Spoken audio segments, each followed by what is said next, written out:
தலைவராகிய கிறிஸ்துவின் நாமத்தில் தலைவனின் தோணி நிகழ்ச்சிக்கு வரவேற்கிறேன். இறையியல் கற்று வருகிறோம். தேவனுடைய நாமங்களை பற்றி கற்று வருகிறோம். அந்த வரிசையில் ராஜாதி ராஜா என்கிற நாமத்தை கற்கப் போகிறோம். 1 தீமோத்தேயு 6:15 அவர் ராஜாதி ராஜா என்று அழைக்கப்படுகிறார். சக்கரவர்த்தி, கிங் ஆஃப் கிங்ஸ், ராஜாதி ராஜா அப்படின்னா அந்த உலகத்தையே ஆளுகிறவர் அவர் தான். அந்த காலத்தில் சக்கரவர்த்தின்னு ஒருத்தர் இருந்தார்.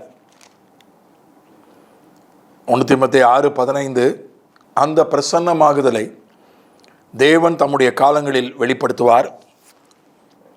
அவரே நித்தியானந்தமுள்ள ஏக சக்கராதிபதியும் ராஜாதி ராஜாவும் கர்த்தாதி கர்த்தாவும். ராஜாதி ராஜா.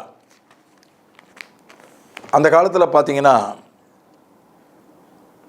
சிற்றரசர்கள் இருப்பாங்க.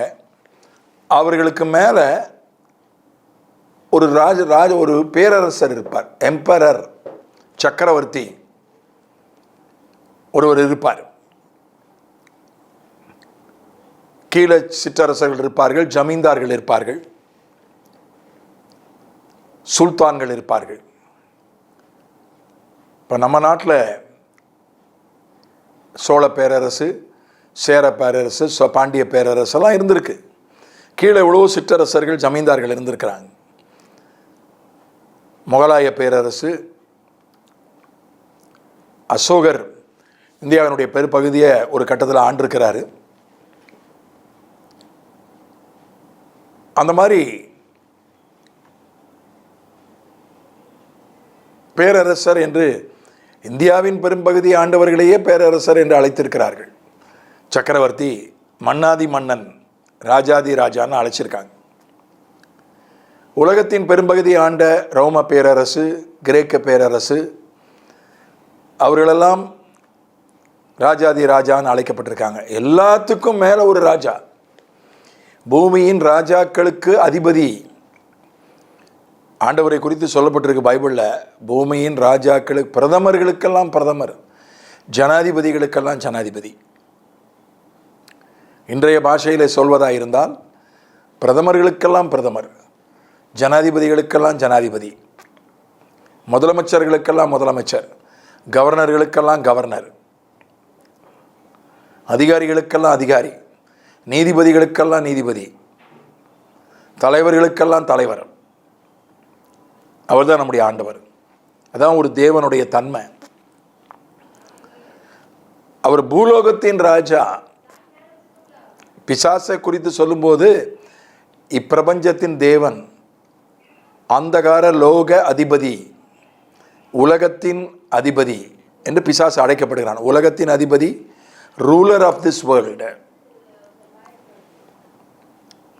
இப்பிரபஞ்சத்தின் தேவன், காட் ஆஃப் திஸ் யூனிவர்ஸ், அந்தகார லோகாதிபதி, principalities of the world of darkness. இப்படியெல்லாம் பிசாசு அழைக்கப்படுகிறான். பிசாசு ஒரு ஆட்சியாளன் தான், இந்த பூமியை ஆளுகிற ஒரு ஆட்சியாளன். ராஜா யாருன்னு கேட்டா, இந்த பூமியினுடைய ராஜா ஆண்டவர் தான். தானியேல் 4:37 அப்படி சொல்லுகிறது. அவர் பூமியின் ராஜா. ஒரு ஆட்சினா அதில் பல நிலைகள் உண்டு. நான் அடிக்கடி சொல்கிற உதாரணம், ஒரு மத்திய அரசு இருக்குது, யூனியன் கவர்மெண்ட். யூனியன் கவர்மெண்ட்டை அப்படியே மொழிபெயர்த்தா ஒன்றிய அரசுன்னு தான் வருது. ஆனால் அந்த வார்த்தை சர்ச்சைக்குள்ளான வார்த்தை. ஆகையால் நேபுகாத் நேச்சாராகிய நான் பரலோகத்தின் ராஜாவை புகழ்ந்து, பரலோகத்தின் ராஜான்னு அழைக்கப்படுறாரு. 47ஆம் சங்கீதம் 2ஆம் வசனத்தில் அவர் பூமிக்கு ராஜா என்று அழைக்கப்படுகிறார். இந்த பூமிக்கு, உலகத்துக்கே ராஜா நம்முடைய ஆண்டவர் தான். பிசாசுகிட்ட சில அதிகாரம் இருக்கு, அவ்வளவுதான். இந்த பூமியினுடைய மத்திய அரசு, ஒன்றிய அரசு ஆண்டவர்கிட்ட தான் இருக்கு. உன்னதமானவராகிய கர்த்தர் பயங்கரமானவரும் பூமியின் மீதெங்கும் மகத்துவமான ராஜாவுமாயிருக்கிறார். அப்போ இந்த பூமியினுடைய மத்திய அரசு ஆண்டவர்கிட்ட இருக்கு. அதுக்கப்புறம் மாநில அரசு இருக்கு. மாநில அரசு மனிதன்கிட்ட இருக்கு இன்றைய நிலையில். ஏன்னா பிசாசை புதிய ஏற்பாட்டில் ஒரு மனிதன் கையில் ஒப்பு கொடுத்துட்டார்.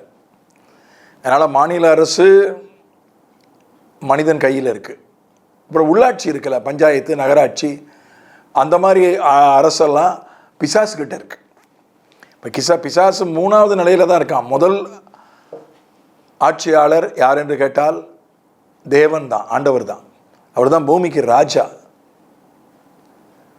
மனிதன் பூமிக்கு அடுத்த நிலையில் இருக்கிறான்.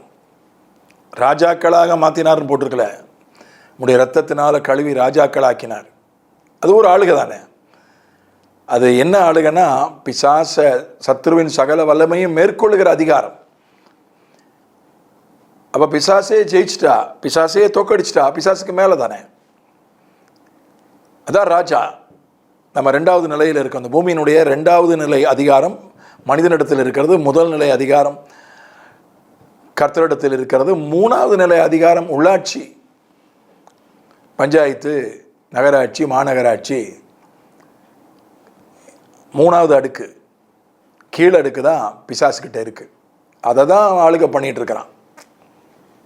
ஆனால் பழைய ஏற்பாட்டில் 2வது அடுக்கு அவங்ககிட்ட தான் இருந்தது. மாநில அரசு அவங்ககிட்ட தான் இருந்தது, உள்ளாட்சி அவங்ககிட்ட தான் இருந்தது. ஆண்டவர் இந்த 2வது அடுக்க, மாநில அரசு போன்ற 2வது அடுக்க பிடுங்கி மனிதன் கையில் கொடுத்துட்டார் புதிய ஏற்பாட்டில். ஆனால் 1000 வருஷ அரசாட்சியில் அந்த 3வது கட்ட அதையும் பிடுங்கிடுவார். அதான் 1000 வருஷ அரசாட்சி முழுக்க முழுக்க. ஆனால் கண்ணுக்கு தெரிகிற நிர்வாகம் மனிதர்களால் நடக்கிறது. 1000 வருஷ அரசாட்சியில் அவரே நேரடியாக ஆட்சி பண்ணுவார். அந்த வித்தியாசமும் இருக்கிறது. அவர் பரலோகத்தின் ராஜா. தானியேல் 4:37 படி பரலோகம் என்பது ஒரு நாடு, அது ஒரு கிரகம், ஒரு செவ்வாய் கிரகம் மாதிரி. அது ஒரு உலகம். பரலோகம் இது ஒரு நாடு. அதற்கு அவர் ராஜாவாக இருக்கிறார். பூமிக்கு ராஜாவாக இருக்கிறார். அவர் தான் எல்லாத்தையும் நியமிக்கிறார். எலெக்ஷனில் அப்படி ஜெயிச்சிட்டாங்க, இப்படி ஜெயிச்சிட்டாங்கன்னு சொல்கிறோம். ஏமாற்றி வந்துட்டான், அப்படி வந்துட்டான், இப்படி வந்துட்டான்னு சொல்கிறோம், விமர்சனம் பண்ணுறோம். ஆனால் நியமிக்கிறது கர்த்தர் தான். ஒரு ஜனாதிபதியையோ, ஒரு பிரதமரையோ, ஒரு முதலமைச்சரையோ, ஒரு கவர்னரையோ, ஒரு அதிகாரியையோ நியமனங்கள் கர்த்தர் தான். மனிதனை கருவியாக வச்சு செய்கிறார், சூழ்நிலைகளை கருவியாக வச்சு செய்கிறார். உன்னதமானவர் மனுஷருடைய ராஜ்யத்தில் ஆளுகை செய்து தமக்கு சித்தமானவனுக்கு அதை கொடுத்து மனுஷரில் தாழ்ந்தவனையும் அதன் மேல் அதிகாரியாக்குகிறார் என்று நரஜீவன்கள் அறியும்படிக்கு காவலாளரின் தீர்ப்பினால் இந்த காரியமும் பரிசுத்தவான்களின் மொழியினால் இந்த விசாரணையும் தீர்மானிக்கப்பட்டது. உன்னதமானவர் மனுஷருடைய ராஜ்யத்தில் ஆளுகை செய்து அதை தமக்கு சித்தமானவனுக்கு கொடுத்து மனுஷரில் தாழ்ந்தவனையும் அதன் மேல் அதிகாரியாயிருக்கிறார், அதிகாரி ஆக்குகிறார். ரோமர் 13:1 அதை தான் பார்க்குறோம். எல்லா அதிகாரங்களும் கர்த்தரால் தான் உண்டாக்கப்பட்டிருக்கிறது. ஆல் த அப்பாயின்மெண்ட்ஸ் எல்லாம் யார் செய்கிறது? ஆண்டவர் தான் செய்கிறார். நமக்கு பிடிக்காதவராக இருக்கலாம், ஆட்சியில் இருக்கிறவர் நமக்கு பிடிக்காத ஆளாக இருக்கலாம், அதிகாரியாக இருக்கிறவர் நமக்கு பிடிக்காத ஆளாக இருக்கலாம். எந்த மனுஷனும் மேலான அதிகாரம் உள்ளவர்களுக்கு கீழ்ப்படிய கடவன். ஏனென்றால் தேவனாலே அன்றி ஒரு அதிகாரமும் இல்லை. உண்டாயிருக்கிற அதிகாரங்கள் தேவனாலே நியமிக்கப்பட்டிருக்கிறது.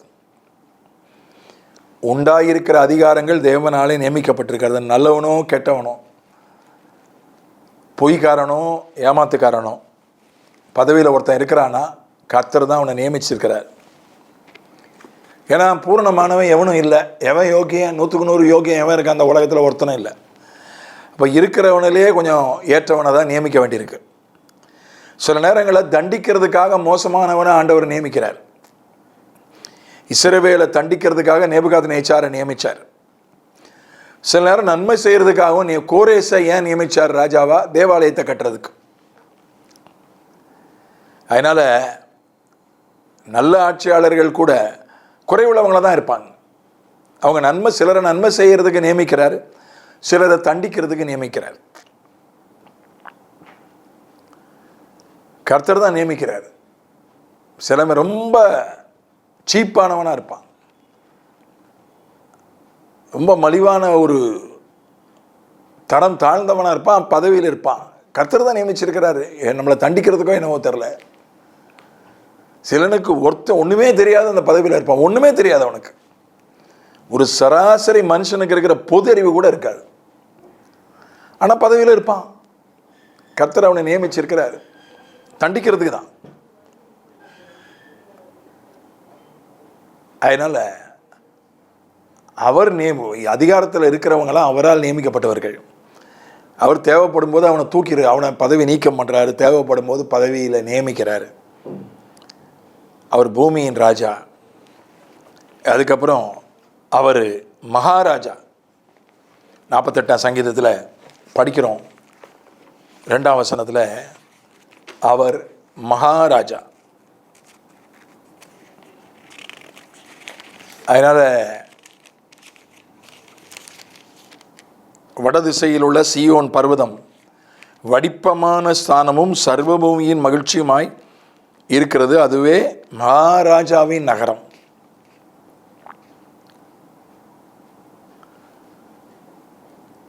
அதுக்கு என்ன விளக்கம் கொடுக்கப்பட்டிருக்கு இந்த சங்கீதத்தில்? இதோ ராஜாக்கள் கூடிக்கொண்டு ஏகமாய் கடந்து வந்தார்கள், அவர்கள் அதை கண்டபோது பிரமித்து கலங்கி விரைந்து ஓடினார்கள். இந்த பூமியின் ராஜாக்கள் எல்லாம் யாரை கண்டு பயப்படுறாங்களோ அவங்க தான், அவர் தான் மகாராஜா, பெரிய ராஜா. கர்த்தர் பெரியவர் தான் இந்த சங்கீதம் ஆரம்பிக்குது. அவர் பெரிய ராஜா. அவரை கண்டு பயப்படுறாங்க. அதனால் இப்போ நம்ம ட்ரம்ப் இருக்கார், அமெரிக்க ஜனாதிபதி. அவர் செய்கிறது சில நேரங்களில் கோமாளித்தனமாக செய்கிற மாதிரி இருக்குது. ஆனால் அவரை கண்டு எல்லா நாட்டு தலைவர்களும் பயப்பட தான் செய்கிறாங்க. ஏன்னா அது பெரிய நாடு, இராணுவத்திலும் பொருளாதாரத்திலும் அரசியலிலும் வல்லமை உள்ள நாடு. அந்த பதவி உலகத்திலேயே அதிகாரமுள்ள பதவி அமெரிக்க ஜனாதிபதி பதவி தான். எத்தனையோ ஜனாதிபதிகள் பிரதமர்கள் இருந்தாலும் உலகத்தில் அதிக சக்தி வாய்ந்த ஒரு பதவி அமெரிக்க ஜனாதிபதி பதவி. அவரை கண்டு அவரை கண்டு பயப்படுறாங்க. மற்றவங்களாம் நேரடியாக மோத மாட்டாங்க, மறைமுகமாக தான் மோதுவாங்க. அவரே வந்து மோதினாலும் நேரடியாக வாயை திறக்க மாட்டாங்க. வேற மாதிரி தான் அதை ராஜதந்திரத்தில் தான் அதை கையாளுவாங்க. இந்த பூமியின் ராஜாக்கள் எல்லாம் பயப்படக்கூடியவர். அவர்களெல்லாம் ஜெயிக்கக்கூடியவர். கீழ் காற்றினால் தர்ஷீஷின் கப்பல்களை நீர் உடைக்கிறீர். அவங்க கப்பலில் வந்து யுத்தம் பண்ண வந்தாலும் அதெல்லாம் உடைக்கக்கூடியவர். எல்லா ராஜாக்களையும் ஜெயிக்கக்கூடியவர். ஒரு மகாராஜா என்று சொல்லப்பட்ட சிங்காசனத்தில் வீற்றிருப்பவர். ஏசாயா 6:1 படிக்கிறோம், உசியா ராஜா இறந்த வருஷத்தில் கர்த்தர் சிங்காசனத்தில் உட்கார்ந்திருப்பதை கண்டேன். உயரமும் உன்னதமுமான சிங்காசனத்தின் மேல் வீற்றிருக்க கண்டேன். ராஜா செத்து போனான். ஏசாயாவுக்கு ரொம்ப பிடிச்சமான ராஜா, கர்த்தருடைய வழிகளில் நடந்த ராஜா செத்து போயிட்டான். ஏசாயா ரொம்ப இடிஞ்சு போய் உட்கார்ந்துருக்கிறான். அப்போ தரிசனத்தை காண்றான். உயரமும் உன்னதமுமான சிங்காசனத்தில் தேவன் உட்கார்ந்துருக்கிறத பார்க்குறான். அவருடைய சிங்காசனம் உயரமான சிங்காசனம், உன்னதமான சிங்காசனம். அதிகாரிகள் ஆட்சியாளர்கள் உட்கார்ந்துருக்கிற சிங்காசனம் உயரமான உன்னதமான சிங்காசனம் கிடையாது. இந்த சட்டமன்றத்தில் அல்லது பாராளுமன்றத்தில் சபாநாயகர்கள் உட்கார்ந்துருப்பாங்க, அவ்வளோ உயரத்தில் இருக்கும். உறுப்பினர்களுடைய தலைக்கு மேலே சபாநாயகர் கால் இருக்கிற அளவுக்கு உயரத்தில் ஒரு அடுத்த மாடியில் அவர் உட்கார்ந்துருப்பார். ஒரு உயரமான மேடை அமைக்கப்பட்டு அதில் ஒரு நாற்காலி இருக்கும். அதை விட உன்னதமான உயரமான நீதிபதிகள் அப்படி உட்கார்ந்துருப்பாங்க. நீதிமன்றத்தில் ஒரு உயரமான மேடை அமைக்கப்பட்டு அதில் உட்கார்ந்துருப்பாங்க. ரிஜிஸ்டர் ஆஃபீஸில் கூட சார் பதிவாளர் அப்படி தான் உயரத்தில் உட்காந்துருப்பார். இப்போ அந்த அந்த அந்த முறையை மாற்றினாங்க, எதிர்ப்பு கிளம்பிச்சு, என்ன ஆச்சுன்னு தெரியல. உயரத்தில் ஒரு நாற்காலி போட்டு உட்காந்துருப்பாங்க, அதிகாரத்துக்கு அடையாளமாய். அது மாதிரி ஆண்டவர் உன்னதமான உயரமான சிங்காசனத்தில் ராஜாவை விட, ராஜாவின் சிங்காசனத்தை விட, ஜனாதிபதி பிரதமருடைய சிங்காசனத்தை விட, சுப்ரீம் கோர்ட் தலைமை நீதிபதியினுடைய சிங்காசனத்தை விட ஆண்டவருடைய சிங்காசனம் உயரமானது, உன்னதமானது. அவர்களுக்கெல்லாம் ஆயுசு முடிஞ்சிடும். 70 வயசோ 80 வயசோ 90 வயசோ ஆயுசு முடிஞ்சிடும். அவருடைய ஆயுசு முடியாது. யார் எந்த ராஜா எந்த ஆட்சியாளர் இறந்து போனாலும் அவர் என்றென்றைக்கும் உயிரோடு இருக்கிறார், என்றென்றைக்கு ராஜாவாக இருக்கிறார். நிரந்தர முதலமைச்சர்னு சொன்னாங்க, அவங்க இறந்து போயிட்டாங்க. நிரந்தர பொதுச் செயலாளர்னு சொன்னாங்க, இறந்து போயிட்டாங்க. யாரும் நிரந்தரம் கிடையாது, ஆனால் அவர் நிரந்தரன். உசியா ராஜா இறந்து போயிட்டான், ஆனால் அவர் சிங்காசனத்தில் உட்கார்ந்து இருக்கிறார். அதை விட உயரமான சிங்காசனத்தில் வீற்றிருக்கிறவர், சேனைகளை உடையவர். ஏசாயா 6 அதிகாரம் 3 வசனம். ஒருவரை ஒருவர் நோக்கி சேனைகளின் கர்த்தர் பரிசுத்தர் பரிசுத்தர் பரிசுத்தர், பூமி அனைத்தும் அவருடைய மகிமையால் நிறைந்திருக்கிறது என்று கூப்பிட்டு சொன்னார்கள். சேனைகளின் கர்த்தர், லார்ட் ஆஃப் ஹோஸ்ட். அவர்கிட்ட சேனைகள் இருக்கிறது, படைகள் இருக்கிறது, இராணுவங்கள் இருக்கிறது. ஒரு ராஜானா நிச்சயமா அவங்ககிட்ட படை இருக்கணும், இராணுவம் இருக்கணும், இல்லைன்னா அவர் ராஜா கிடையாது. ஒரு முதலமைச்சர்னா அவர்கிட்ட போலீஸ் இருக்கு. டெல்லி முதலமைச்சருக்கு போலீஸ் மேலே அதிகாரம் கிடையாது. டெல்லி அரசாங்கம் அது தனி சட்டத்தின்படி அமைக்கப்பட்ட அரசாங்கம், டெல்லி மாநில அரசாங்கம்.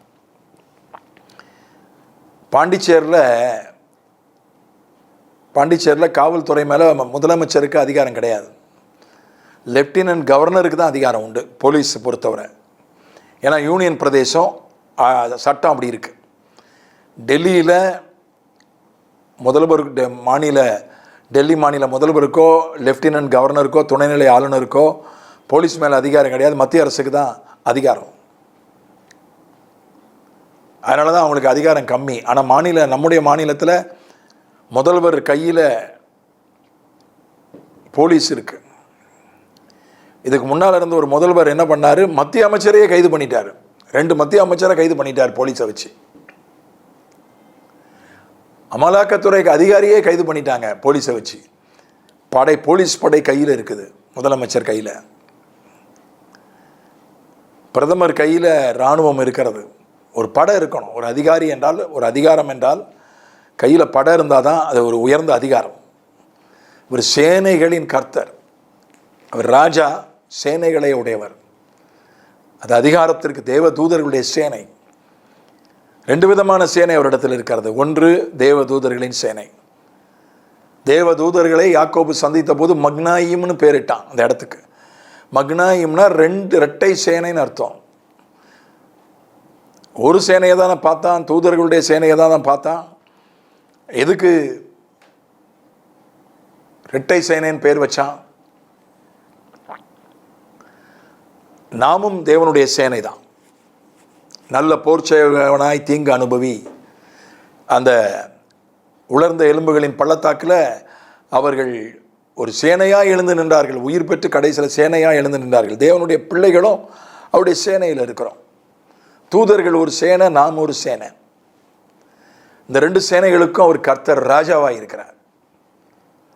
அதுதான் ரொம்ப அழகாக சொல்லப்பட்டிருக்கிறது.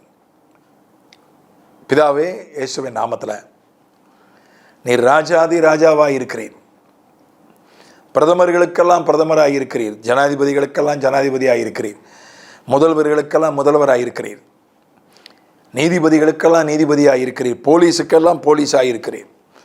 உலகத்தில் பெரிய போலீஸ்காரர் நீர்தான், இந்த உலகத்தில் பெரிய அதிகாரி நீர்தான், இந்த உலகத்தில் பெரிய ஆட்சியாளர் நீர்தான். உமக்கு மேலே யாரும் கிடையாது, உமக்கு சமமாக யாரும் கிடையாது. இந்த உலகத்தில் எந்த ஒரு அதிகாரத்தில் உள்ள பதவியையும் நீர்தான் நியமிக்கிறீர், நீர்தான் மாற்றுகிறீர். கருவி வேண்டுமானால் தேர்தலாக இருக்கலாம், கருவி வேண்டுமானால் மேல் அதிகாரிகள் நியமிக்கலாம், தலைவர்கள் நியமிக்கலாம், அரசாங்கம் நியமிக்கலாம். நியமிப்பது நீர்தான். அதை ஏற்றுக்கொள்ள எங்களுக்கு உதவி செய்யும். இறுதி தீர்ப்பு கையில் தான் இருக்கு. பிரதமர் கையில் அல்ல, நீதிபதி கையில் அல்ல, போலீஸ் கையில் அல்ல, உம்முடைய கையில் தான் இருக்கிறது. உயர்ந்த சிங்காசனத்தில் உட்கார்ந்து இருக்கிறேன். பரலோகத்துக்கு ராஜாவாயிருக்கிற இந்த உலகத்திலே பெரிய வல்லமை உள்ள வளமான நாடு பரலோகம்தான். அந்த பரலோகத்துக்கு நீர் ராஜாவாயிருக்கிறீர். பூமிக்கும் நீர் ராஜாவாயிருக்கிறீர். பூமியினுடைய ஆவிக்குரிய மண்டலத்தில் நீர் ராஜாவாயிருக்கிறீர்.